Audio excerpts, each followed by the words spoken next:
Hello and good morning. It's Friday, the 22nd of July. My name is Steve Pugh, and every Friday morning I do a bit of a live stream on something called the Roadmap MBA. And what we are a UK-based startup, and what we're trying to do is bring free business education to the world.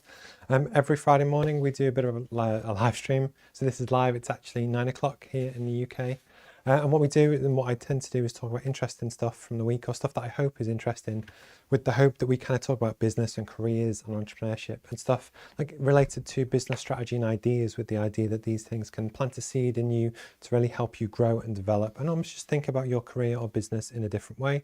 And again, as part of the kind of business course, which in 32 different countries now, we respect that not everyone likes to learn in terms of kind of reading. So we do podcasts, we do live streams, we do loads of different kind of cool stuff. We have a YouTube channel and also a website called roadmapmba.com. And all of the content and stuff that we look at is to teach real world kind of business concepts that you would get in an academic kind of theory textbook, but really kind of distill it down so it's nice and simple and accessible, but actually talk to you about how you can kind of use it as well. And then the other thing that we also do, which I think is a big flaw in kind of academia, is the fact that most business education is just broadcast. So it's one way in terms of saying to people, this is what the theory says. Some of them don't even say how to use it. But the one piece that I think was often missing was the ability to actually say, look, okay, so I've heard the theory, how do I apply it, and actually have a two-way dialogue in terms of actually understanding the consumer, understanding your needs, and how that's how you really kind of make progress. So as a management consultant, which is kind of my day job, that's what I do. So it's to consult and really listen to different people. So what we're really doing is bringing that real world experience to business education, but actually combining the two, that, you know, we do 4 live classroom sessions a week where people can join on Zoom just like this. And basically we walk through the course, but people can actually say, look, how does this apply to me? How can I use it? That kind of thing. And hopefully that's just it's a different take on business education, really help you make that next step in your business or career. And then within the book, basically it's 254 pages, and what we do is give you the complete roadmap to grow your business or career, start to finish, from planning what you want to do to your aims, goals, ambitions, the skills that you need. We do 3 modules on business strategy, 1 on marketing, we do 3 on sales, leadership and management, and even finance. And the whole point is, in one single place, you get to know everything you need to know to help grow a business or grow your career. But actually it's nice, easy, it's accessible. And our mission again is to basically make it accessible to 5 billion people worldwide. That again, a lot of business education is very traditionally expensive, but actually the time required is massive. People often, if you want to do a traditional MBA, have to give up their jobs to work full time on it. You can get remote ones, but then also there's other flaws as well. So cost is a massive one. The threat of kind of, investing 20 grand in something that you fail is a big one. A lot of people didn't enjoy education. And then basically on another level, a lot of academic reports and stuff that you're asked to do in a university degree, it's all to do with replaying back the theory and doing something called the Harvard referencing system, where you say where you got the quotes from. But writing an academic paper is completely different to going out there and selling something. And that's the difference between what we're trying to do, is give you a real world business education to help you make that next step, and make it nice and easy and accessible. Good morning, Mike. He's just beat me to it, but what I was literally about to say is that if you do get involved and comment, it should pop up on the screen. I love it when people get involved as well, because often it is quite daunting to stand here and talk to the world and nobody ever replies. But it's great when you do, and it's part of the kind of interactivity of what we're trying to do. Mike is a really good guy. Check out his channels. Does a hell of a lot of stuff for kind of social media and, the community, that kind of thing. He was a podcast guest probably about 2 months ago, and it was really kind of one of my favorites. And he talked about loads of really interesting stuff, which you can find on YouTube, but he's a top kind of guy. And yeah, so with the podcast again, I had one on Monday, which was with a guy called Gary Giles, who was on Dragon's Den. And what I try and do is interview people which you can kind of relate to. That it's always great to interview like famous people and that kind of thing. But for most people, okay, it's interesting, but you like to learn about, how do I improve? How do I work on different stuff? Because that's kind of why we're all doing this. So I purposely try and share the stories of really good, interesting, nice people, but actually that hopefully you can relate to. So the Gary Giles podcast is now live on Spotify and everywhere, and you can check it out on our YouTube channel. And actually on Monday coming up, I'm actually speaking to one of my friends, Jez. So Jez Abiola We actually played on the Sheffield basketball team together. He was actually one of my, I was his coach. But all of the photography that you'll see on the Roadmap MBA Instagram and books and whatever, he took it all. And for me, it's always really important that basically whenever you have a business or a community or whatever you're trying to build, I use people within that community. So I didn't just get stock footage. I actually picked people that I know and I'm passionate about, and I love that kind of depth. And then with Jez, we're going to talk about his background, his story. He works at KPMG now. He's starting a photography business, which is going really, really well. But then likewise, his family and his background, his community is Nigerian. That I'm really trying to build those links and understand more about, different communities and how the UK is different. And also the challenges that I'm, I think, about 10 years older than Jez is as well. And when we're trying to make something which is accessible to different age groups and backgrounds and that kind of thing as well, basically I want to pick people's brains. So you will see people on the podcast, brilliant people like Mike, and have a nice day as well. But people that you can relate to, and that's what I'm trying to do. So you will see different content to what you're going to get anywhere else. Some people might like it, some people might not, but that's kind of my niche. That's what I'm doing. And then the other thing as well is that actually you can check us out on Instagram. This is something new that we've done to broadcast live. So it's a completely different look and feel. It's a vertical kind of broadcast. And actually this is live now. I was just kind of checking it was working. But if you comment as well, I should be able to read that screen. Cool. So at 9:06, what I'm going to do is talk about today's kind of topics and go through them. If at any point you have any comments, ideas, that kind of thing, feel free to kind of drop me a message. And again, the reason why I kind of love to do this weekly as well is that often business success or fitness success or whichever is never just a one-off thing. Nobody really gets lucky, wins the lottery and then just becomes really successful. It's thousands and thousands of little tiny improvements. So one of the things we love to celebrate as well is stuff that you've done this week to basically ask yourself the question, have you got a little bit better this week? Have you learned something new? Have you developed some new relationships? Have you just been kind to someone? And those little things really kind of add up as well. So I love to kind of celebrate those. So if you've got any quick wins or anything that you want to celebrate this week, please let me know in the chat and the comments as well. So I have 4 topics. It's going to be learning leadership through competitive sports, why I think that's important, but also something that dropped through my letterbox last night. And again, that's part of the reason why I love doing the podcast or doing the live stream, is that I can react really quickly. So this literally came through my door last night, and that's why I wanted to kind of talk about it. We've got the temptation to get a job. I also tend to talk about stuff which has happened to me this week because it makes it relevant, but also hopefully it's relevant to other people. And I'm going to talk through that basically for any freelancer or entrepreneur, there's always the balance of following the dream and trying to make your business work. And often for a long time, if you're savvy, even when you start to generate cash, you kind of should be putting it back in. So it's a self-inflicted kind of purgatory that you put yourself through because you're trying to build a dream. And when someone comes knocking and offers you a really good job with a really big salary, there's always a little temptation. Do you take it? Do you not? So I'm going to kind of talk about that. What works on YouTube? So one of the things that I've been really interested in is how do I get better? So I purposely repurpose all the content. It goes onto YouTube and lots of different kind of social channels. And I actually got approached about a while back, for about 3-4 months ago, from a guy who was trying to sell me something called SEO for YouTube and how he could improve my kind of YouTube ranking. I decided to learn it myself, and there's things that I've learned and not learnt, but I'm going to kind of talk about that in case that's of interest. And then as well, I've been interviewing for one of my clients some people this week, all really kind of good people, because of course you only invite the best people to interview. But actually what I wanted to do was give people some interview tips, things to consider to either get your first job or your next job. And this is someone that actually hires people, if that makes sense. So at 9:09, I'm going to take a very quick sip of coffee, but I do love it genuinely if people get involved. And yes, good morning, Simon.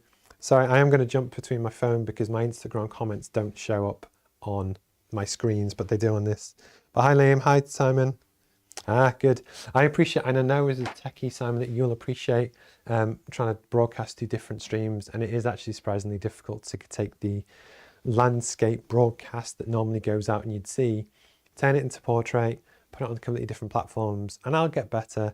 One day I'll be able to actually read the comments without having to look at my phone. I'm not there yet, but again, this is part of the kind of learning curve. Okay, so I'm going to start with the first one. So leadership, I'm going to go black.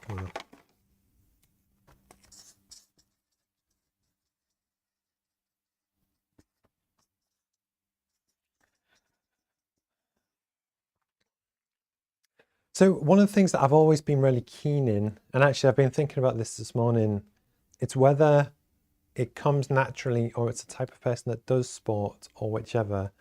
But I'm a basketball coach. I play as part of the Newcastle Griffins team, which is part of the Newcastle Eagles kind of club and community here in the northeast of England. But I've always been passionate about sport. I've always kind of loved that.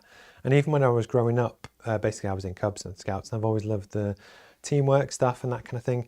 And actually through my door last night, so I went to University of Sheffield for both my undergrad, master's mechanical engineering, my postgrad, master's in mechanical engineering. So I get that's in this. And basically it's where the university tries to tap you for money to donate to different things, but they also tell you what's going on. And I always have a flick through. And what I love is actually when you see people that you kind of know. And what I wanted to do and celebrate was actually, I put a post about it last night, was Tolu. So she's there. I know you can't read this, but actually it was the fact that for me, when I was at university, you always have people that play sport, which is fantastic. That's a huge amount of people. But then every sports team generally has a committee where you have the club captain, the captain, the social sec, and different people actually get involved with organising and running the team. And actually that's the bits that people often don't think about, but take a lot of time, a lot of effort. But the skills and stuff that you learn take a lot of time. But actually, when you then go through to your business, your business life and career, they're often the people that you really kind of want to celebrate and like. Good morning, Simon. Thanks for the basketball emoji. But actually, so what was interesting is that of the group of people, so I was USB, so I was University of Sheffield basketball, but you have men's rugby, women's rugby, all the different teams of team, you have volleyball, and you've probably got 80 or so different teams. And then there was a guy called Andy Cox, and he's now director of sport, I think, at Sport Sheffield. But it's actually a fairly good, slick setup, and we used to have really good kit. But essentially what you have is that you have people that play sport tend to be kind of leaders, and they love, because the big thing about sport as well, you have a definitive winner and loser. And I know some people say nowadays that with kids sports days, nobody loses, if that makes sense. It's always an 8th place medal. But the truth is in sport, no, someone definitely wins and loses. And actually there's a lot of stuff that you can learn in terms of leadership. That one of the things I used to play at a good level at basketball. I'm 39 now, so I'm way past it. But the whole point is, I know what it's like to be the best player on a team and also the worst player on a team. And if you go back 10 years, 12 years, when I used to coach the University of Sheffield men's basketball team, and even before that, 10 years before that, when I used to play on that kind of team, it always used to break my heart that often in competitive sport, especially university and amateur sport, because of constraints, like for instance, having to drive to away games and stuff, there were times under former coaches where they would pick a player just because they had a car. You'd drive 4 hours to go to Hull or Sunderland or wherever, have a game, and they wouldn't even give them any minutes, which is obviously, how you're playing time. And then you kind of come back, and it used to break my heart, because for me, sport and leadership, or even anything like that, is about bringing people together, getting the best out of your team. And actually, you learn that, or I learned that through sport and through scouts and that kind of thing. But actually, it's so true in kind of business. And what I loved to see yesterday when the post came through about Tolu is that I think that's inherent for all different kind of sports. I think it's more true in team sports because, there's a team part to it. But also the people that kind of get involved in the committees and the different parts of running the team. And even now I do it as a coach. I have to go to meetings and do different stuff. Those people are willing to go the extra mile often are the people that you really want in your business, in your career, that then when it comes to interviews, which I'm going to talk about later, it really kind of shines through. And actually those people, although Tolu was a friend of a friend, so there's a guy called David Morris who we used to call Jesus, who was, that was the link. But you kind of stay in touch on things like LinkedIn, and it's a really great thing to see. My question was almost to do with, is it just luck that people I had contact with seem to have gone on to be really successful? But then likewise on the Sheffield basketball team, I don't think we really had any elite players. Whenever you play competitive sport, you can get good, but then there's an elite level, which is just like brilliant. And nobody was at that level. But actually that's a blessing in some ways, because you're never good enough to be able to chase that career professionally. But actually you learn the skills, you enjoy playing, you love the competition, but you've always got eyes on other things. But actually just when you get a really good group of people together who will motivate each other, support each other, look after each other, I think that continues kind of through life. And it was just a question, about how, if you're ever looking to develop your own career, what are your thoughts on actually, did you learn sports or leadership through sports? I think it's massively, important. I don't have kids, but if I did, I would definitely put them through that route. And then likewise, shout out to Andy Cox, and actually any organisation, which I guess would be true for a university or a sports club or whoever. So again, for Newcastle Griffins, it's how you can create a culture which actually empowers people through to actually help them develop in terms of what they do on the court and picking people up and hustle and hard work and stuff. But actually, when that starts to roll through to second and third tier and generation of teams that come through, that with the Newcastle Griffins team, the club starts at like under 10s and goes all the way through the different layers to men's team, women's team, that kind of thing. And I do think that you kind of learn and celebrate skills that are massively valuable in life. And I think that's something wonderful that kind of sports can do. But I would love to know your thoughts and comments. So please let me know, and please kind of get in touch as well. Cool.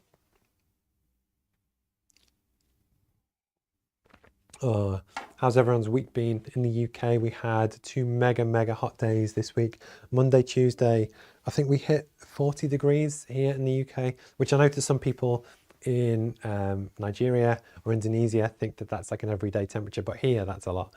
And the thing that I always find funny about British culture is how everything seems to fall apart when things get hot or if it gets cold. And it is what it is. But actually that was a really kind of eventful week, and they were talking about how we deal with that. And then actually I've got my mum coming up today. And again, something that we talk about in the past is almost the importance of kind of, realizing what's important. So yes, I do my live streams. Yes, I have the business stuff. Yes, I earn money through doing stuff for different clients. But the truth is your family and stuff is really important. It's really good to kind of look after each other and really do that kind of thing that, take the weekend off, embrace different things. And again, part of the reason why I kind of share my journey each week and the little improvements that I've made is because over time, hopefully you'll see the progression. Do you get far too many people on YouTube or Instagram or LinkedIn, and they all try and promise a dream and sell a dream where it's like a get rich quick thing and 8 grand in 2 weeks or whatever. And the truth is, it's not like that. The world is tough. The world is hard. That actually, when I talk about my journey and you go through all the different kind of highs and lows and different things that happen, it's part of that journey and the experience that, yes, I've had loads of stuff go wrong this week. On the podcast on Monday, for one, my other camera, which I use for interviews, wouldn't focus on me for the first minute of the interview, which was embarrassing. And then actually my guest, their internet connection dropped out. So actually I had to fill talking to a camera, talking to an audience, hoping that they were going to dial back in. But these things happen. But the whole point is it's kind of character building, and you'll have the same, that you might lose a client, something might go wrong, you break something, you lose something, or you're not making as much progress as you want. But the truth is we all kind of go through that. So I love to talk about stuff that, goes wrong. But actually in the grand scheme of things, it's very much a first world problem. And actually it's no big deal. Okay.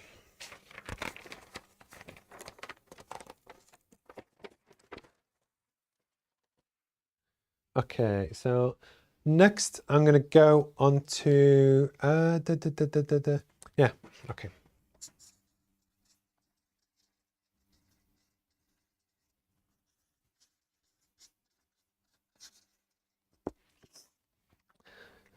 So one of the things that's always important with any content that you create is to create something which is relevant to your audience and people that you talk to.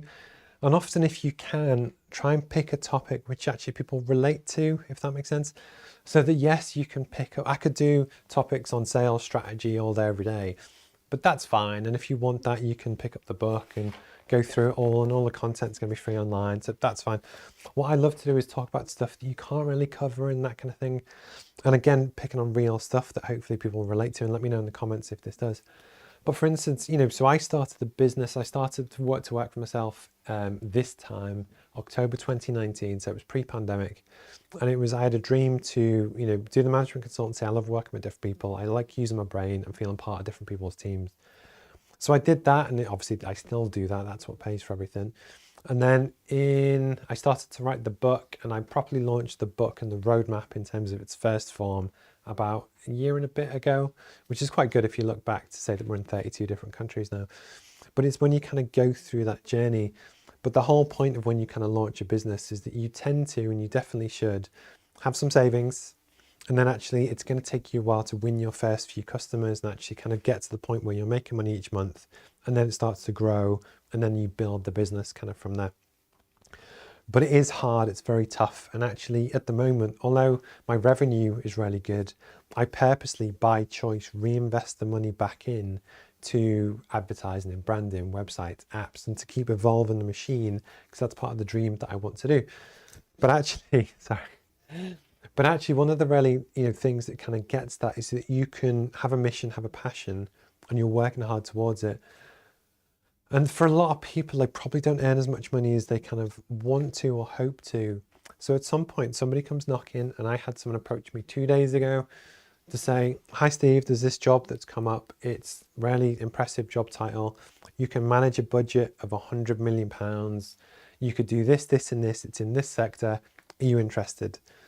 And the thing is, when you run your own business, you instantly think, ooh, because you have to weigh up your passions, aims, goals, mission, what you want to do, which is risky because again, this could all fall apart, and anyone that works for themselves knows that actually it could all end tomorrow, versus the relative security that you get from a job.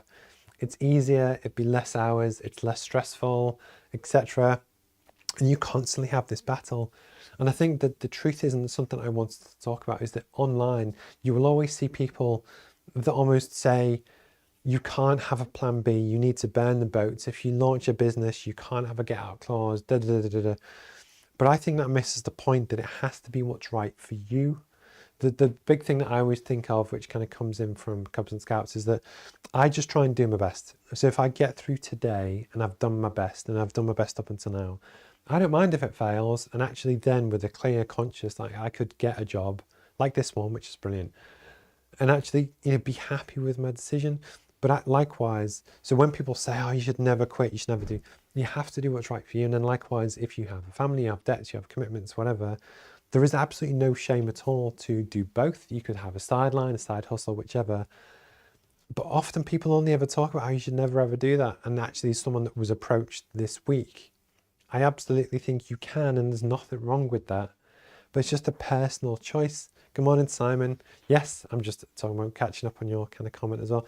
But the reason you're trying to create content is that there might be someone that watches this that feels guilty that actually they could be vice versa. So they're actually in a job, but they have a burning ambition to start a sideline, a business, whatever.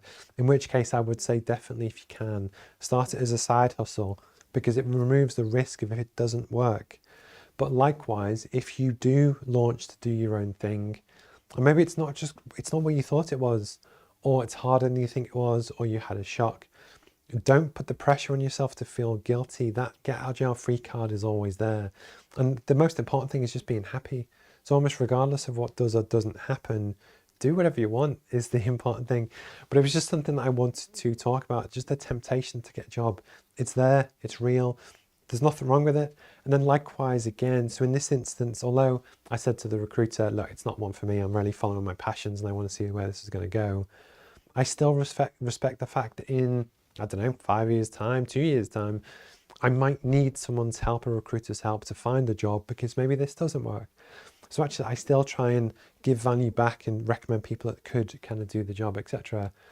But the point is, it's okay to do that. And often people pretend that actually once you've jumped off the ship into entrepreneurship, you can never go back, and that's just not true. And yeah, so it was just something I wanted to talk about. But like Simon, if you have any comments, anything, please feel free to write them in. I will happily respond and do anything I can. And then likewise, the reason why I'm doing lots of short, snappy kind of segments is that these all get clipped up and go onto YouTube as well. So please like and subscribe if you see this, if it's your kind of thing. And the idea is just to plant little seeds, little ideas, things to kind of think about, that actually hopefully I talk about stuff which might be of interest. If it's not, you probably won't watch anyway, but I do genuinely love when people kind of get involved.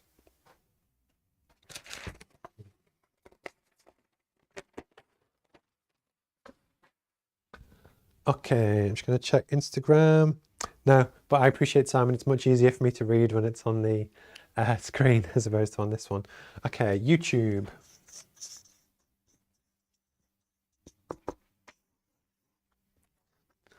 So something that I get asked quite a lot, I'm going to check that comment, I'm going to start this segment again. Yes, Simon, you are completely correct that the value is in that link with someone. And actually that's so true that when you buy into someone's passion, what they're about, their skills, what they're good at, etc., which comes down to personal brand, that actually there's nothing wrong with how you do that for different things. The one caveat to that, because obviously I do sales for other people as well, if you have people that sell products, if you knock on people's doors, say, oh, you need to buy this, it's the best thing ever, and then you switch jobs 2 months later and you sell to the same people, you need to buy this, I think, and to keep doing that, that can lose a bit of, I guess, credibility, I guess. But you are completely correct. If you like someone, you trust someone, you build a relationship with them, it actually even doesn't matter what they do. And then likewise, again, something that happens quite a lot. You have people that work in a job that do, say, marketing. The company closes or they're not the right fit and they set up. You can then take those same skills that if you're known and trusted for kind of marketing or whatever, and tell them to someone else that already knows you and trusts you. Happens a lot in recruitment, people kind of do that. But again, yes, you are completely correct that it is about the brand, the person, their passions and stuff. And actually that's what people buy into. But I know I genuinely appreciate the comment and thank you for that. So YouTube is something I wanted to kind of talk about because I get asked about it quite a lot. There are certain kind of key things that people talk about on YouTube and also to get good at YouTube, which actually I've kind of learned from scratch. There's certain things that I am very good at, which again, people struggle with, and I get why they struggle with it. The first one's to be consistent. One of the classic things, and I started doing video when I was at uni, so probably 20 years ago. But actually, to make a one-off video, it takes a lot of time, takes a lot of effort. You have to set up, you have to have the idea, you film it, you edit it, it takes a lot of time, and you put it up as a standalone video. That's often how a lot of people now create content. So Casey Neistat was a prime example where it's out and about, whether he vlogs on a camera or whichever, edits it up. And then again, people that do like daily vlogs. But the key is the consistency. So for instance, you might create the best content in the world and people absolutely love it. But if you only make one video every 2 years, there's no incentive for people to kind of follow the channel because they might love the video, subscribe, but then you're not going to pop up again for 2 years. That you're not really building momentum and followers. But the idea is that when you create content, you might get 50 views, if you might get 5 views, but one of those might think, actually, I quite like that, follow. And you make lots of little tiny improvements to build your following, unless you have just some big kind of viral smash. But consistency is mega important. So part of the reason why I do this live stream religiously every Friday morning, and I have 4 or 5 different kind of topics that I talk about, is that it gets broadcast live, so that's one. But then when I clip it all up, that creates 5 more videos. So if I schedule the videos to then post on YouTube 1 a day, I'm posting every day, but it only takes a thing a week. But I make the commitment to film every week, every Friday morning, because it kind of forces me to do it. And I also know that I probably wouldn't do it if I didn't force myself to do it. Does that make sense? But consistency is really, really important. And then to actually do that, so I do the live streams and I do the podcasts. I love to talk to people. I love to genuinely pick people's brains. And Simon, I will definitely kind of get you on the podcast as well. But actually, I'm happy to do that. So as long as I can find interesting people to talk to, I love talking to them. I love the questions. I have the set structure, but all of it creates content. So then when I go through and actually film the podcast, which I did on Monday with Gary Giles, I used to edit them all myself. And actually, I enjoy doing that. I love doing that, but I'm just really, really busy with work now. So actually, I use a guy called David Winter who now edits my podcast for me. So shout out to David. And we've got a really good relationship now that he knows exactly the style, the look, how we want them to kind of be done, where we take the original piece of content and then clip that up into a highlights clip, which is like 4 minutes or so that we repost on LinkedIn, which often gets the most traction. Probably about 5 to 6 kind of micro clips that cover different topics that the guest talked about. So I build that into the questions. And then also we export it as the audio only to go on iTunes, Spotify, and others. But again, the point is it's the one piece of content which you can repurpose. So between the podcasts and this live stream, that's like 10 pieces of content every week. And again, even with that, my following is slow. I won't lie. I know what people want to follow, and I'm going to talk about how and why, what they're looking for. I'm purposely choosing not to do that, but it's because of the brand and what I'm looking to build with the roadmap, which is, this. So it's a business education course. So this is what I'm trying to build, which is all about long-term kind of trust and credibility, which doesn't always align with what's actually popular on YouTube. So I'm going to go through them first. So the first one, I'm going to go thumbnails. So the first thing that you want to do with your YouTube content is create really good thumbnails. What people are looking for, and there's loads and loads of videos on this, so you can watch those about it, but they actually want kind of shock content. They want something which is attention grabbing. It's essentially clickbait in an image form, where you see something, you think, oh, that looks interesting, you click on it. Because basically YouTube measures something called your click-through rate. And if it's less than 10%, so if it shows 100 people your thumbnail and less than 10 people click on it, it downgrades it. If more than 10 people click on it, it upgrades it. But what that does, it angles you towards creating shock content, where basically you're trying to grab headlines, you're trying to get people's ideas to get them to click. And for me, that goes against trying to create quality content in terms of business education. So I purposely don't do what I know would get me more followers, but it's part of a strategy for what I'm trying to build. Does that make sense?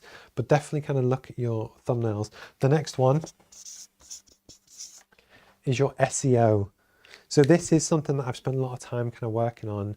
They're basically same as on Google. Obviously, Google owns YouTube. The way that people find your videos is really important. That I used to score like 5-10%. There's a really good tool called Tubebuddy, and basically when you install it, it's free. There is a paid version, but the one I use is free. It actually ranks all your videos, but any page that you go on from Marques Brownlee or Casey Neistat, anyone, it'll tell you what their SEO score is for that site. And basically, I never really put too much thought into the headline. In terms of kind of, the tagline that you're trying to, because it has to be what people might search for online, and in the way that they search for it, so that's important.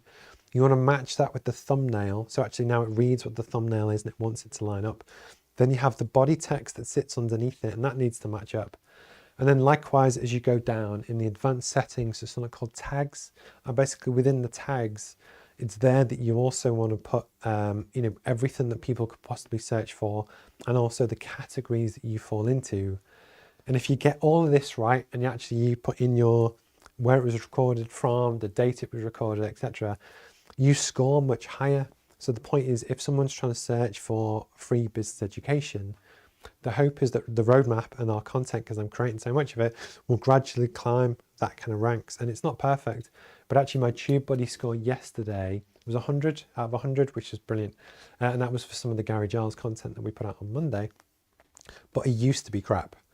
And the point is that there are little things that you can really kind of do that will genuinely help you get the message out there.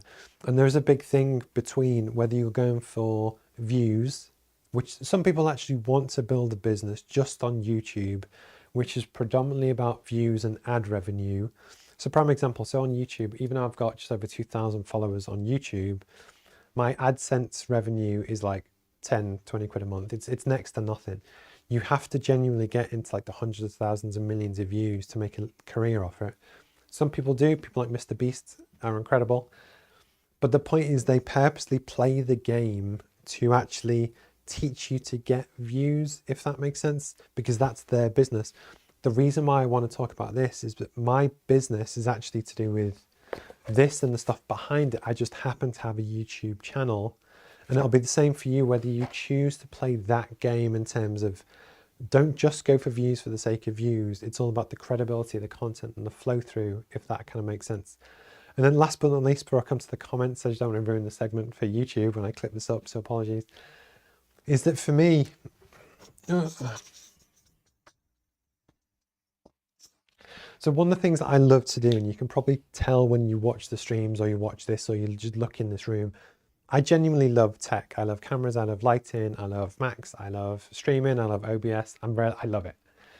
And I actually do tech reviews on YouTube for stuff that I've bought. So in the past, I've reviewed iPhone 13 Max, I've done Stream Decks, I've done cameras, lighting, all that kind of stuff. And I kind of love doing it. My tech review videos actually do the best out of everything I kind of create.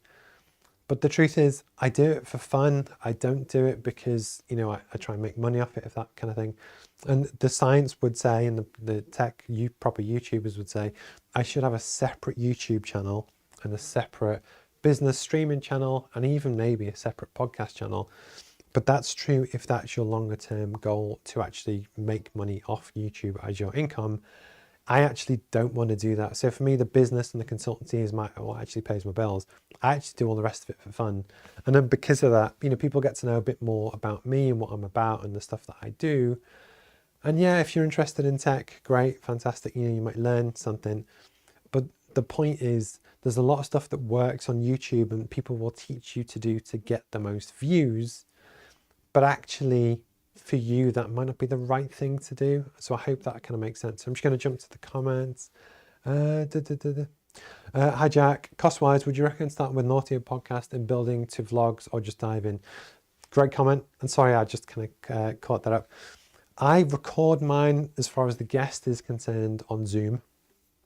So I do it that way because it means that it's easy for me to talk to people anywhere, and you don't have to worry about them coming to you, because the more you ask people to give up their time and stuff, it's less likely they're kind of going to do it. Also, hopefully for the viewer, you feel part of the conversation, you know, so you can kind of see both people's kind of faces. From a response point of view, in terms of the interview, so much of it is to do with their body language and their feedback, and you can get the nuance that, for me, you can create a better conversation when you can actually see each other, because you know when to jump in or not to, that you can't necessarily get on just like a phone call if you just did audio.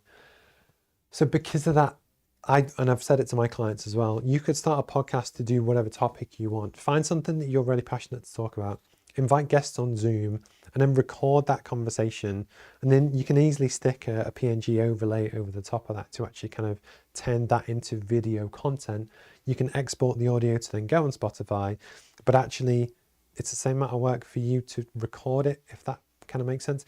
And the other thing, the reason why I do it over Zoom, whenever you have two people in the same room and you want to record them talking face to face on two separate microphones, it's actually really difficult to do, because you often hear part of my voice in their microphone and vice versa. But it's actually a lot simpler if you do it remotely. So in this, I have lots of expensive sound deadening and stuff in this room and microphones, but actually it works. So that's the way I choose to do it. Some people would do other things where they have a purposely set up podcast studio with two mics and they talk to each other and whatever. But that's a tougher gig. It's hard to get people to come to you. And actually, I find this is easier, but just a personal thing. And then likewise, when you then repurpose the content, it's much easier to post that kind of video of the thing onto your LinkedIn, and people might watch it and you can get the highlights and stuff. As well, if you just post the audio only, maybe with just like a thumbnail or a graphic, I think less people are going to click on it. So I hope that's just my take on it, but hopefully that's kind of useful. I'm going to have to scroll up. I can't see all the topics. I'm going to just wing from what I can see. 10 free business tips to make you a millionaire by summer. Yes, so Jack, I'm assuming that's you saying what people say. Yeah, I agree with that. What I hate is when people kind of bullshit and they get people's hopes up that they think it's going to be easy or quick, and the truth is it's not. And often it's the people who are just selling the course who are making the money. So I'm completely with you. Simon, content including images, text, headlines should be inspire, captive, inform, facilitate, educate, excite, and enable. Yes, completely agree. For most people, the depth of their connections are more important than the amount of connections. Yes. Community with 100 engaged partners. Yep.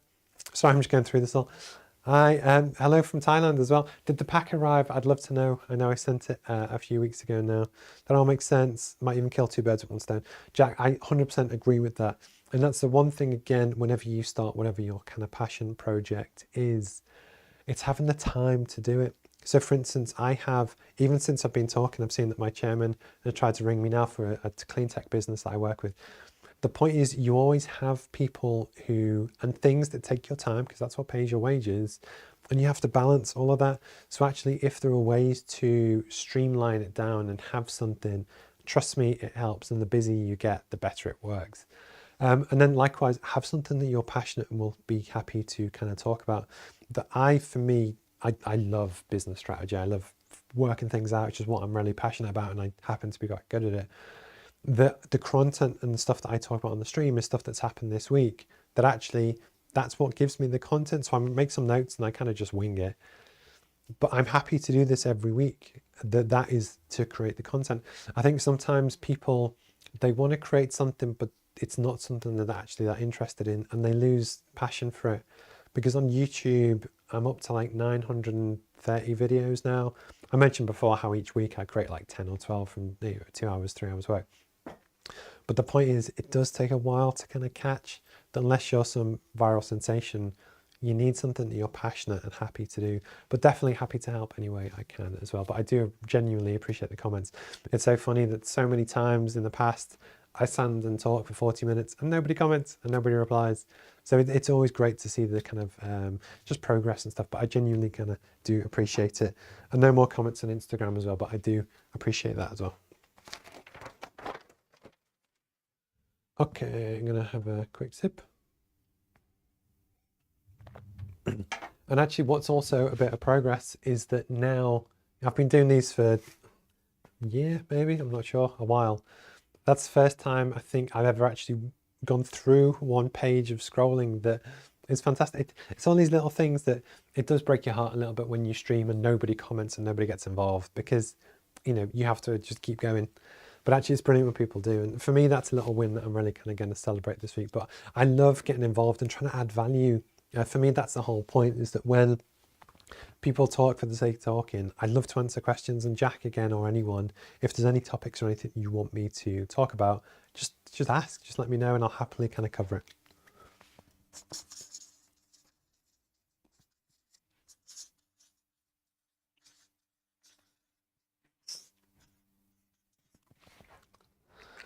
So last but not least, is it last? Yes, yes, yes. Yes, so it's my last topic this week. I always like to check. I often miss one or two, but it is what it is. It's a first world problem. And actually it's 9:42, so I've been talking for a while. So last this week, I'm going to talk about interview kind of techniques. For clients this week, I've actually been interviewing people that I help run an offshore energy business down in Catterick. Really fantastic business. We grew 40% last year, and they make cable protection equipment that goes into oil and gas and renewables. Really great company, really dynamic, and a very tough environment. And one of the things that we really kind of look at is that how do we build the team in the places that we need to really help the company kind of grow? How do we tackle bottlenecks? And then my job is to look at the strategy for the business. Where do we take it? How do we do it? But then likewise on the people side to it, how do we find the right animal, the right person for that particular role? And actually, you know, so we're recruiting for a proposals engineer at the moment, and I interviewed one guy last Friday and then 3 on Wednesday. All brilliant people, and there's absolutely no kind of question about that. You know, you wouldn't invite them to interview unless you were mega impressed with them. But often as a business owner or someone that runs someone else's business, you have to make a call on who do you invite in, how and why do you recruit different people. And again, as someone that's been through interviews and stuff in my career in the past, there are certain tips and things which will help you kind of really stand out. So the first one, which is obvious, have a good CV. Really, you want to tailor your CV for whoever it is that you're applying to work for.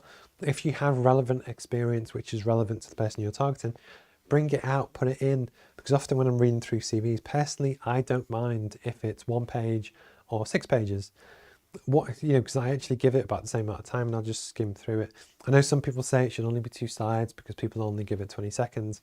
But I think when you're quite experienced, your eye just skims through and you're looking for brand names, people, experience, and it all depends on what you're kind of looking for. But definitely tailor your kind of CV for what you're looking at. Next one is research. So the research actually goes with tailoring your CV. So actually look at what is the company, what do they do, what do they want to hear. So almost treat it like an exam question. The more you can kind of play back to them what they're looking for, you're more likely to get picked. Does that make sense? And then likewise, relating to this, questions. In one of the interviews I did on Wednesday, one of the guys asked just really good questions where he'd obviously done his homework, he looked at social media and asking stuff which was relevant to the company, but it showed that they'd made an effort. There's nothing worse when you're looking to recruit someone and you think they're not really asked, they're just flying their CVs out and they're not really bothered who they want to work for, they're just trying to get a bit of extra money. And it shows, if someone's really kind of done their homework. But again, doing your homework and actually being passionate about the topic, it really kind of does come through. And then back to the CV point of view, yes, some jobs will have a base level of requirement. So it might need you to have an engineering degree or a law degree or a certain amount of experience. But that in some ways is flexible. What is so much more important is the passion, the person, their enthusiasm.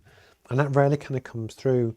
So we didn't even necessarily really consider grades, but actually, I know that's all you worry about when you're a student, but actually it's all the stuff around it. So again, if you go back to the first thing I talked about today, which is about leadership through sport, the more community stuff that you can get involved in, it really does shine through, that especially if the person who's probably a business leader and where you want to work, if they're into sport, if they've done volunteering, if they've done all this kind of stuff, it will make a big difference on them putting you forward and not putting you forward.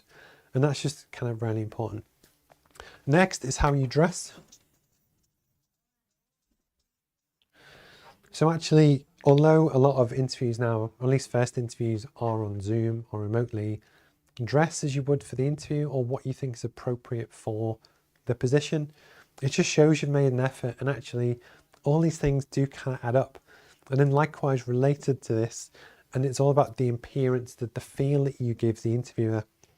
Be on time, be prepared, be ready, set up, make sure your audio is working. And you want that process to be as slick and as easy as possible for the person to get to know you. They obviously from your CV have seen something they like and they trust. But actually, for that, when you often shortlist, then it comes down to gut feel on, I kind of like this person, I'm not sure why. They're prepared, they put the time, they've put the effort in, and I believe that they will follow that through to the job, versus someone that isn't really that bothered, and they might have a higher degree grade, but actually they're not quite as good. So one of the things that I wanted to kind of talk about as well is that, for any interview that you go for at any stage of your career, tailor the CV, but really kind of put it across and why you're passionate, that kind of thing. And then there's so many easy wins that will really help give confidence to the people that you want to impress, I guess, because you want the job, to kind of build that relationship. And the other thing that I always try and get across as well, often when you go for a job, especially when you're younger, you think that every job could be a dream job. But actually, the more you go through your career and the more kind of businesses you get involved in, you realize that actually you have different types of personalities, you have different animals that are suited for different jobs. So just because you might not be right for this particular job that you applied for, you could be superb for something else. So it's not a reflection on you, but then hopefully if you have a good interviewer and someone that you're looking to build a relationship with, like there's people that I've interviewed in the past kind of year that actually turned down the job, but we've stayed in touch because I want to stay in touch with them, because you never know what's going to happen down the line. And then likewise, maybe if you are the interviewer and you've got a bit more experience, give people some pointers, some feedback, and actually that kind of thing, but in a really positive way, that if you're interviewed by a nice person, they should want to help you, even if you're not the right fit for that particular organization or that particular job, if that makes sense. But again, coming back to this, and I covered it in last week's live stream, your brand, your experience, your skills will really kind of shine through. You need to be able to demonstrate how you have relevant experience, which is arguably, say, unique to you, but it's valuable to the employer. And then just be honest, and it really does kind of come through as well. So if you catch up on YouTube, please feel free to like and subscribe if you're interested in this. On the channel, we mostly cover kind of business and entrepreneurship type content. And yeah, my name's Steve, and I love it kind of if you get in touch. Okay, hi Jack.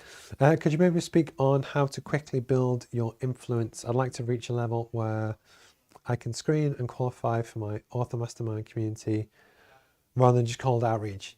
I would have to have a quick look. If you drop me a link or send me a DM with some of the information in, what I'll do, because I want to give you a good answer, I don't want to just give you some slow now. Send me a DM with some of the information in, I'll have a look, and then I'll do a proper piece on this next Friday morning specifically for you on how to answer that question. So I hope that's okay.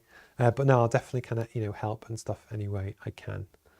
At 9:50, I've officially been speaking for 50 minutes straight. So It's always a challenge. Again, if you ever want to tune in on Instagram, it's something that we're now starting to trial. It's slightly different. It's just a different take of how to hit a different audience, trying to expose them to the brand. But I think you get a better experience on the other kind of platforms. All of this does kind of get clipped up and goes onto YouTube and different stuff as well. Shout out to Jez Abiola, who I'm interviewing on Monday on the podcast. Again, really great guy, great experience, who went to university. I think he did chemical engineering, but actually went to KPMG, got a really good job, but actually has a sideline kind of hustle as a photographer. And he's really, really good at it. I'm just going to talk about that journey and what he kind of does as well. So on that, I'm going to call it quits. Have a wonderful weekend. Have a great Friday. If you ever need anything, please feel free to kind of get in touch. And then likewise, either to Jack or Simon or any of the guys that have kind of been in touch, if you would like a free copy of the Roadmap MBA, at least in the first kind of 6 months or so, the way that we're looking to build the community is it's often getting feedback and Trustpilot reviews and actually me improving what we're doing. That we have got a new website coming probably September, October time, and hopefully after that an app. But we are genuinely trying to build the best business education platform in the world. I'm not even bigging that up. That's what we're trying to do.